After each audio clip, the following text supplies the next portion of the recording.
I'm Vivienne Beauregard, and I've been a forensic nurse at the Bienville Parish Medical Examiner's Office in Shreveport, Louisiana for 16 years, or at least I was, until I submitted my resignation letter 3 weeks ago to transfer into emergency pediatric nursing.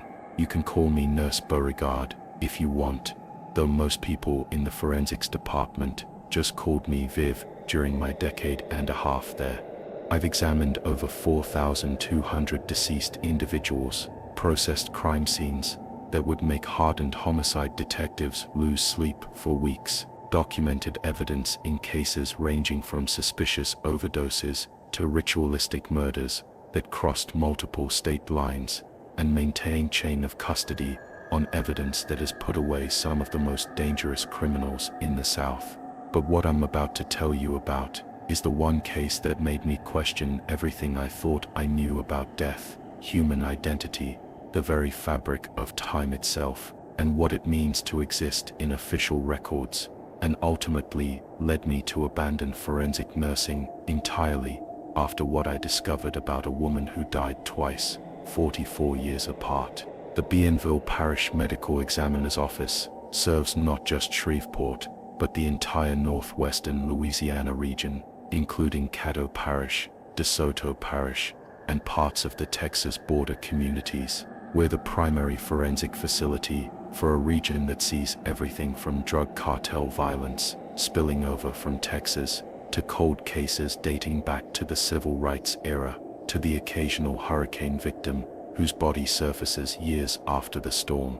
During my 16 years there, I've worked alongside FBI agents, DEA task forces, Louisiana State Police detectives, and some of the most respected forensic pathologists and coroners in the United States. As a forensic nurse, my responsibilities went far beyond what most people imagine. I wasn't just documenting injuries and collecting DNA samples. I was the crucial link between the medical evidence and the legal system that would ultimately seek justice for the deceased. I interviewed grieving families to establish victim identification. I testified in murder trials where my evidence collection could mean the difference between conviction and acquittal.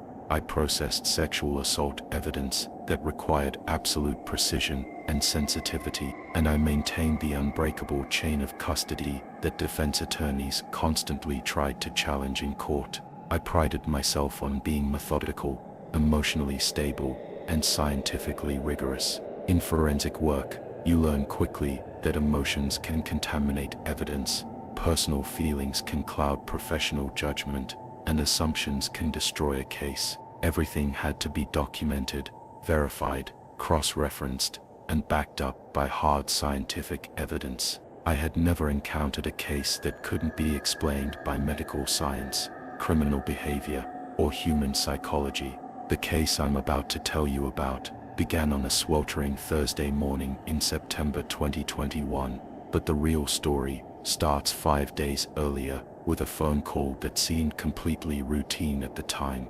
September 8, 2021, 7:23 a.m. Detective Marcus Thibodeaux from the Caddo Parish Sheriff's Department called our office with what sounded like a standard historical remains recovery. A demolition crew working on the old Magnolia Springs Resort, a defunct luxury hotel that had been abandoned since Hurricane Katrina, had discovered human remains sealed inside a maintenance room wall during the renovation process. Viv, we need you out at the old Magnolia Springs property on Bayou Pierre Road, Detective Thibodeaux said in his familiar Cajun drawl. Demo crew found what looks like a complete skeleton bricked up in a utility room. Could be an old construction accident, maybe someone who got trapped during the original building process back in the 60s, or could be something more sinister. The new developers want this handled quickly and quietly. They've got investors coming in next week. This type of discovery was more common than the general public realized, especially in Louisiana. The state's complex history of corruption, organized crime, natural disasters, and multiple waves of development meant that human remains turned up in unexpected places with surprising frequency. We'd found bodies in levee construction, old foundation pours, abandoned buildings that had been sealed during various urban renewal projects, and even in structures that had been damaged and hastily repaired after hurricanes. I arrived at the Magnolia Springs site at 9:45 a.m., bringing my full forensic recovery kit, camera equipment, and evidence collection materials. The resort had been a glamorous destination in the 1960s and 1970s, hosting celebrities, politicians, and wealthy tourists who came to Louisiana for the culture, food, and nightlife. After Katrina, it had sat empty for over 15 years, slowly deteriorating in the humid Louisiana climate, until a development group purchased it for renovation into luxury condominiums. The demolition crew led me through the maze of water-damaged hallways to a utility room in the basement level. They had been removing a section of wall to update the electrical systems when they broke through to discover a small hidden space that wasn't on any of the original building plans. Inside this concealed chamber, we found the complete skeletal remains of what appeared to be a young woman, approximately 5-6 inches in height, positioned as if she had been carefully laid to rest, rather than hastily concealed. She was wearing the remnants of what looked like a 1960s style mod dress, in a floral pattern, and surrounding her were personal items that immediately caught my attention: an ornate silver compact mirror, a pearl bracelet, a gold wedding band, and most unusually, a small leather journal that had been somehow perfectly preserved, despite the humidity and decades of neglect. The recovery process required nearly 10 hours of careful, methodical work. Every bone had to be photographed in situ before removal. Every piece of fabric, every personal item, every speck of material that might contain DNA or other evidence had to be catalogued and preserved according to strict forensic protocols. I took over 300 photographs from multiple angles, created detailed sketches of the body position and surrounding items, and collected soil samples from around the remains for later analysis. The preservation of both the skeletal remains and the personal effects was remarkable, far better than we typically encountered with remains that had been sealed in Louisiana's humid climate for decades. The bones were clean and intact, showing no obvious signs of trauma, violence, or disease. The fabric of her dress, while deteriorated, still retained enough structure and color that we could determine it was a high-quality garment, probably expensive when new. Back at the medical examiner's office, Dr. Celeste Boudreau, our chief medical examiner, and a woman with over 30 years of experience in forensic pathology, began the standard identification protocols, while I handled the evidence processing and historical research. The first step in any unidentified remains case was always the same: establish an approximate time of death, check missing persons databases, cross-reference with historical records, and attempt to put a name to the deceased. The style of the dress and personal accessories strongly suggested the woman had died sometime in the mid to late 1960s. The pearl bracelet was of a style popular during that era, and the compact mirror had a manufacturer's mark that I was able to trace to a New York jewelry company that had operated from 1955 to 1972.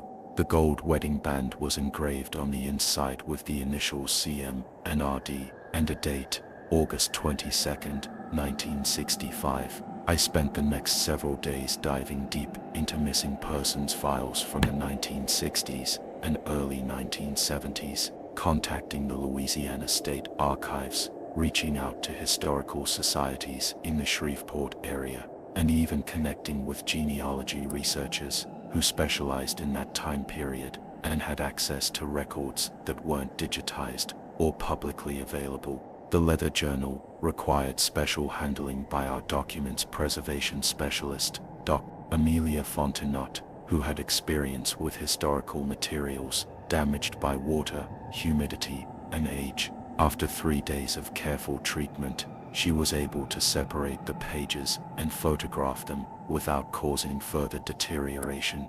When Dr. Fontenot called me to review the journal contents, her voice carried a confusion that I had never heard from her before. "Viv, "You need to come see this immediately. I've been doing document restoration for 20 years, and I've never encountered anything quite like this journal." The journal entries were written in elegant cursive handwriting, the kind taught in schools during the 1950s and 1960s. But as I read through the photographed pages, I felt the first wave of unease that would eventually consume my thoughts for months. The entries were dated, starting from August 1965, just days after the wedding date engraved on the ring. But they didn't end in the 1960s. They continued, in the same handwriting style with the same pen ink, covering events and daily life observations that spanned from 1965 all the way to 2009.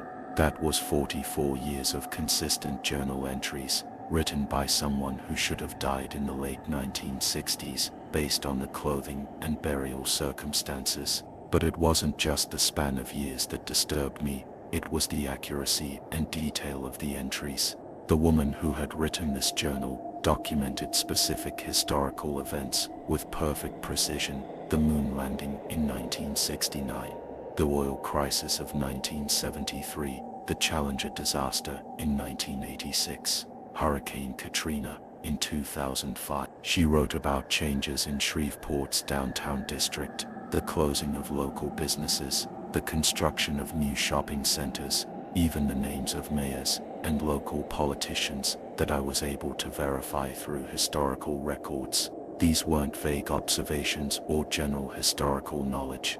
They were detailed, personal accounts of someone who had apparently lived in the Shreveport area continuously for over 4 decades, observing and documenting changes to the community with the intimate knowledge of a longtime resident. Armed with the initials from the wedding ring and the starting date of the journal entries, I began what would become the most intensive missing persons investigation of my career.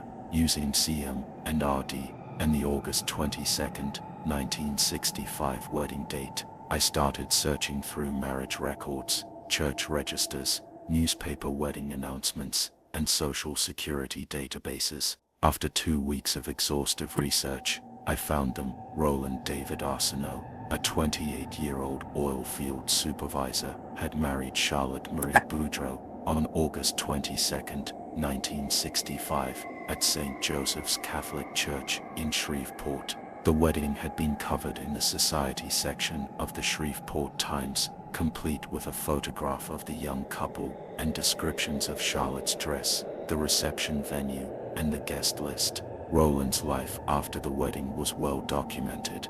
He had continued working in the oil industry, eventually starting his own drilling company, becoming active in local politics, and serving on the Shreveport City Council in the 1980s. He had remarried in 1973 to a woman named Patricia Habert, with whom he had 3 children. Roland had died in 1998 of a heart attack and was buried in Forest Park Cemetery. But Charlotte's trail went cold immediately after the wedding.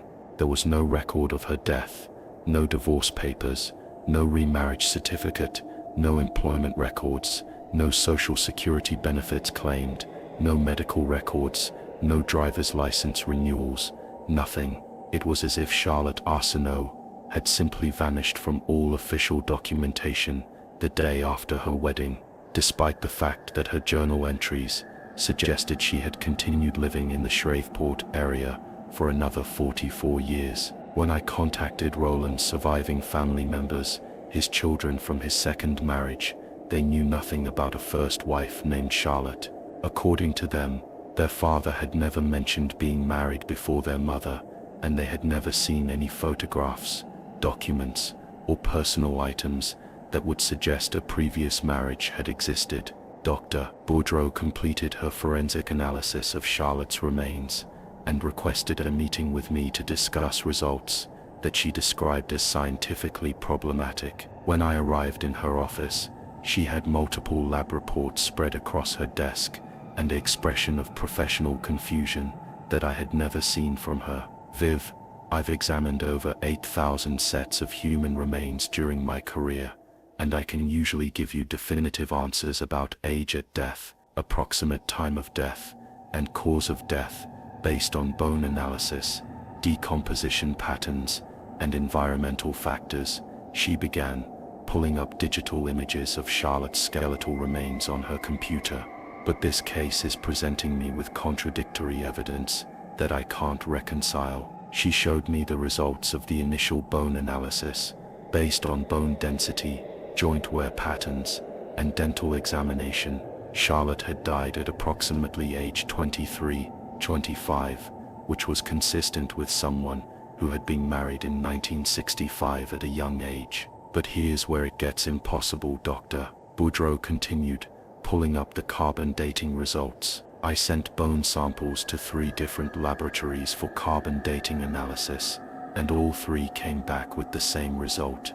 These bones date to approximately 2009, not the 1960s. I stared at the lab reports in disbelief. Carbon dating was one of the most reliable scientific methods for determining the age of organic materials. An error of a few years was possible, but a discrepancy of over 40 years was virtually impossible. Dr. Boudreau had ordered additional testing to verify the results: isotope analysis to determine diet and geographical location, DNA degradation patterns, bone mineral content analysis, and trace element studies. Every scientific method available to us confirmed that Charlotte's bones belonged to someone who had died in 2009, not in the 1960s. The clothing, the personal effects, the journal paper, even the ink used in the diary, everything else dates to the time period we'd expect from the 1960s. But the bones themselves are only about 12 years old,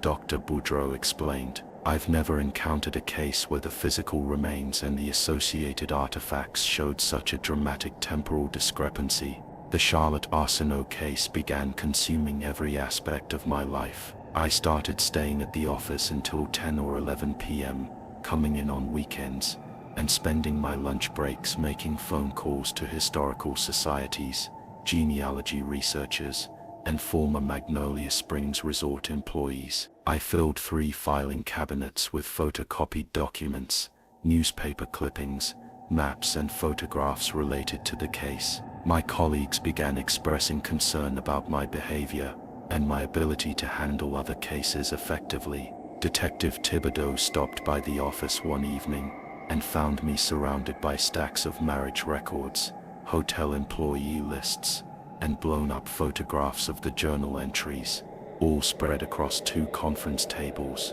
"Viv, you've been working this case for 2 months now," he said, settling into a chair across from my makeshift research station. "I appreciate your thoroughness, I really do, but sometimes we get cases that just can't be solved cleanly. Sometimes people disappear from records, sometimes dating methods give us conflicting results, and sometimes the simplest explanation is that we're missing some piece of information that would make everything make sense." But I couldn't accept that explanation. Every piece of evidence was telling me a different story, and when I tried to put all the stories together, they created an impossible narrative that challenged everything I understood about linear time, human mortality, and the reliability of official records. I started having dreams about Charlotte, vivid dreams where I could see her writing in her journal, documenting the changes in Shreveport over the decades, watching the world transform around her, while she remained mysteriously unchanged. I would wake up with specific questions about her case, compelled to return to the office and search for answers that seemed to slip further away the more evidence I uncovered. 3 months into my investigation, I decided to focus more intensively on the Magnolia Springs Resort itself. If Charlotte had been sealed in that wall sometime after her disappearance in 1965, then someone associated with the hotel might have knowledge of what had happened to her. I spent weeks tracking down former employees, contractors who had worked on hotel renovations over the years, and even some of the wealthy guests who had been regular visitors during the resort's heyday. Most of the people I contacted had only vague memories of the hotel's operations, but I eventually connected with Mrs. Evangeline Trusclair, who had worked as the hotel's head of housekeeping from 1963 until it closed after Katrina. Mrs. Trusclair now 89 years old, and living in a nursing home in Monroe, Louisiana, agreed to meet with me. When I showed her the photograph of Charlotte from the 1965 newspaper wedding announcement, her reaction was immediate and startling. "Oh my lord, that's Miss Charlotte," she said, her voice filled with recognition and something that sounded like fear. I remember her very well. She used to come to the hotel regularly, always alone, always carrying that little leather book where she would write.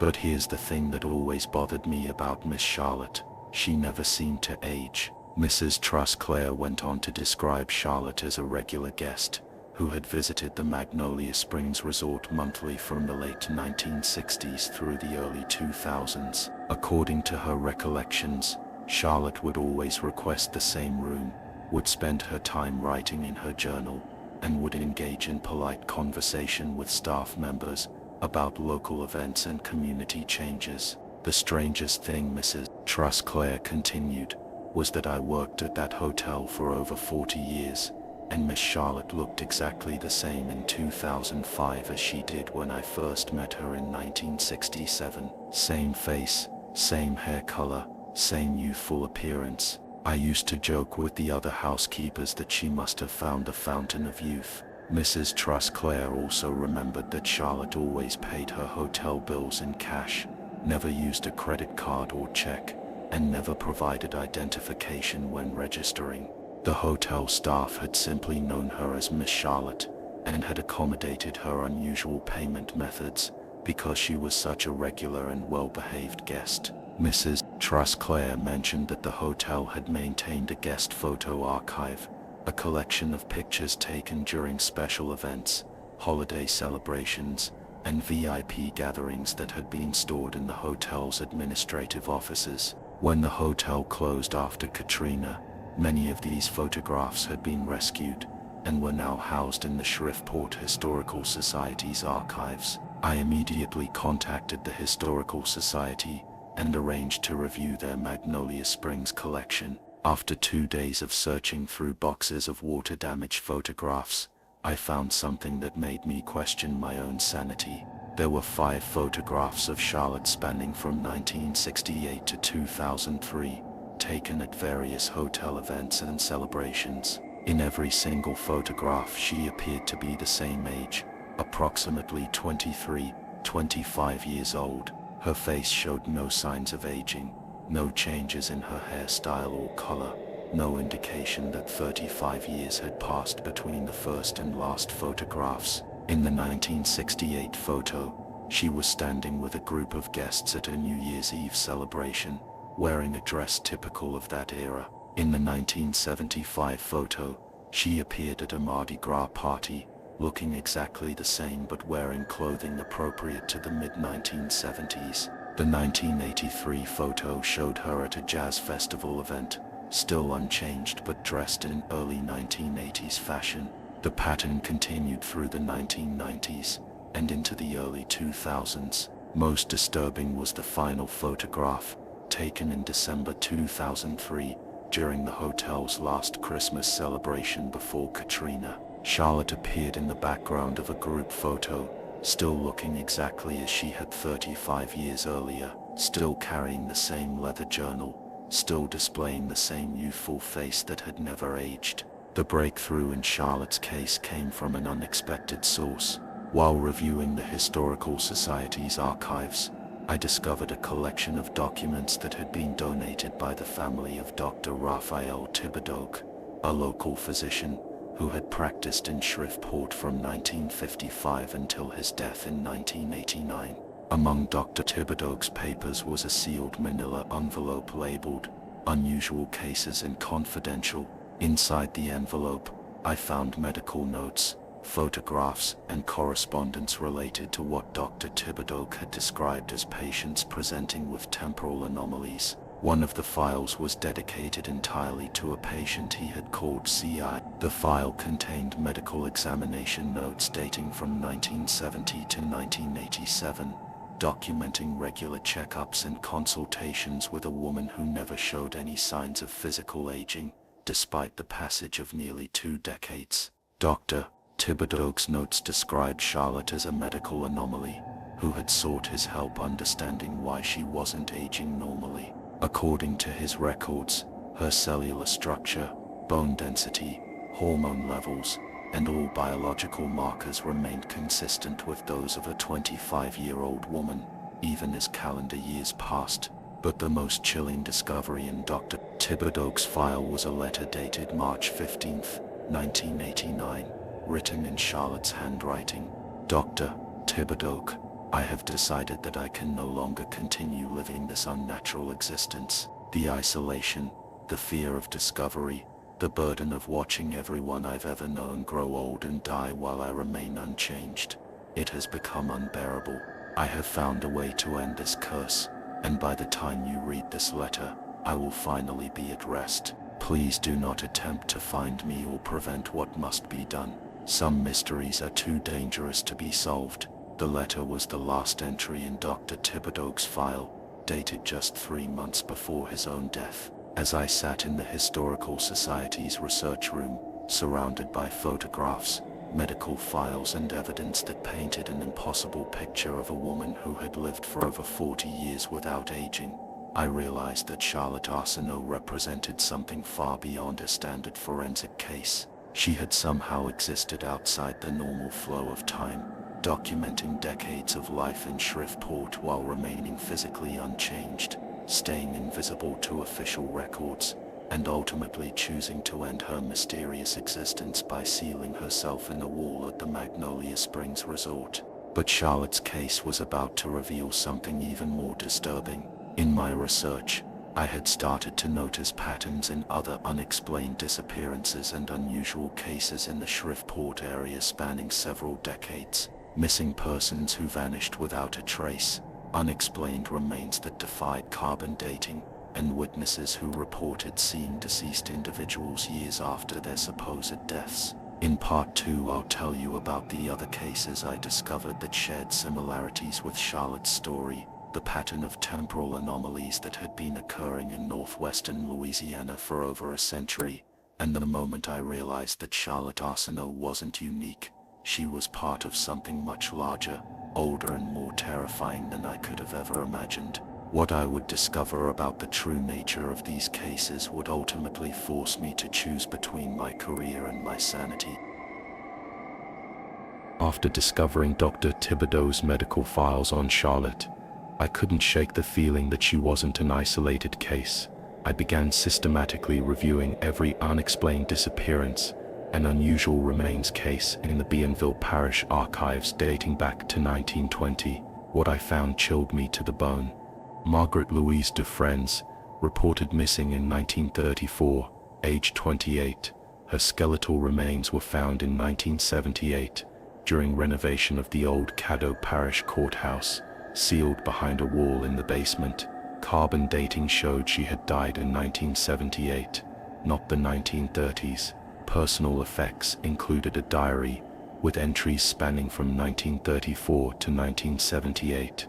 Isabel Rose Tren disappeared in 1952, age 24. Her body was discovered in 1987 beneath the foundation of a demolished church. Carbon dating 1987.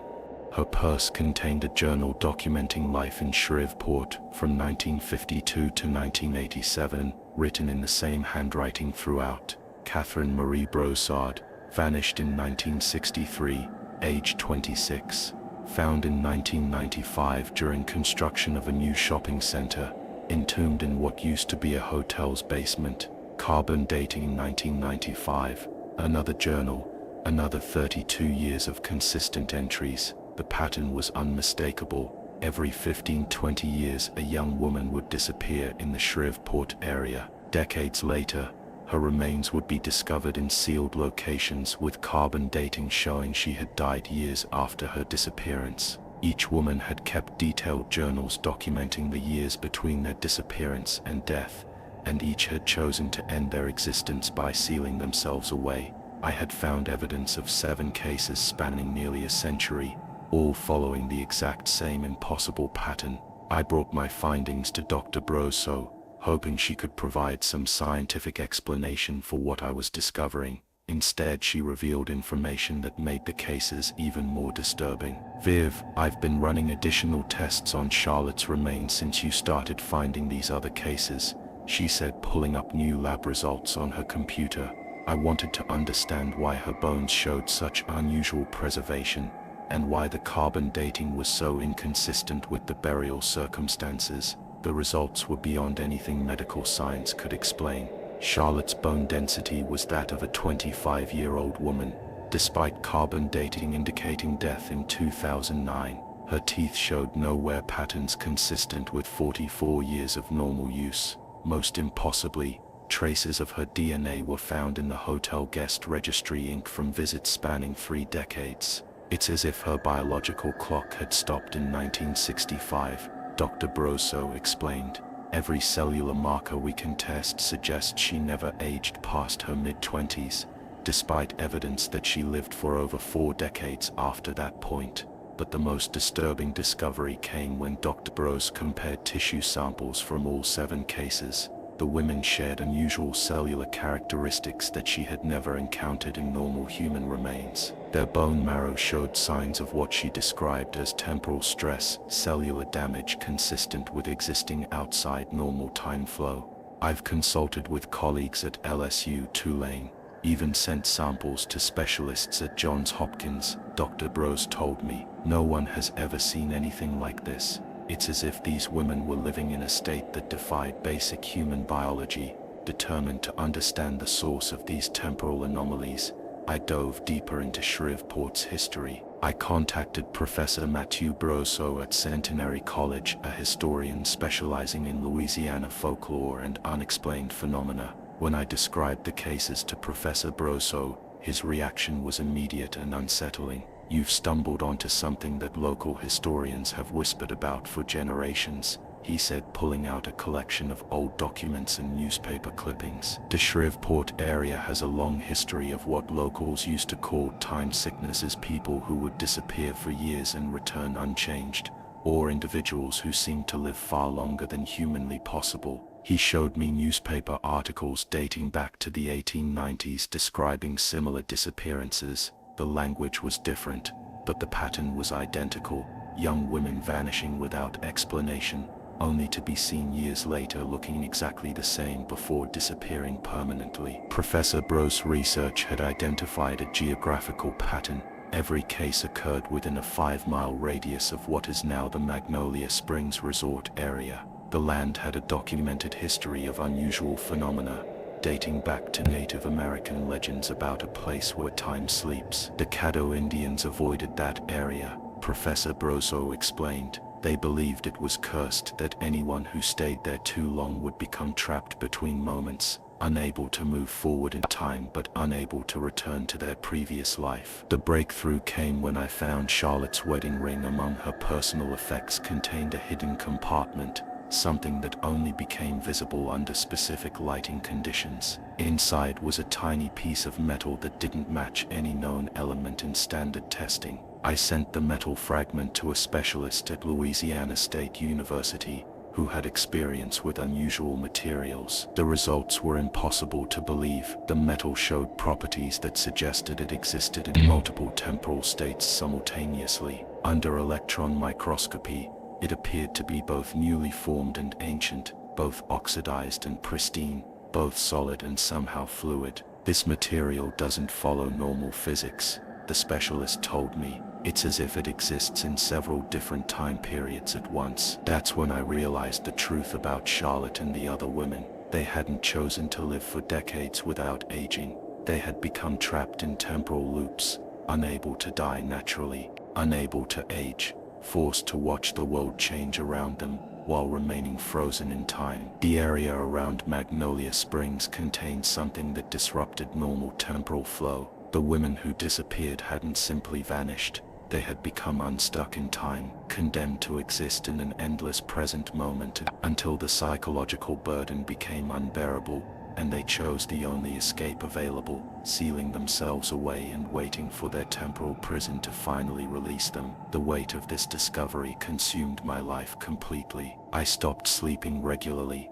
stopped eating properly, and became obsessed with understanding every detail of the temporal anomalies. My colleagues grew concerned about my mental health, and my supervisor eventually ordered me to take mandatory leave. But I couldn't let go of Charlotte's case. I felt responsible for her and the other women who had suffered in temporal isolation for decades before choosing death as their only escape from an impossible existence. I started having nightmares where I could see Charlotte sitting alone in hotel rooms, writing in her journal, watching the decades pass while remaining unchanged. I would dream about her growing desperation, her isolation, her realization that she was trapped in a form of existence that was neither truly living nor dying. The psychological impact of understanding that these women had been conscious and aware throughout their entire extended existence, decades of isolation, of watching loved ones age and die, of being unable to form lasting relationships because they never changed,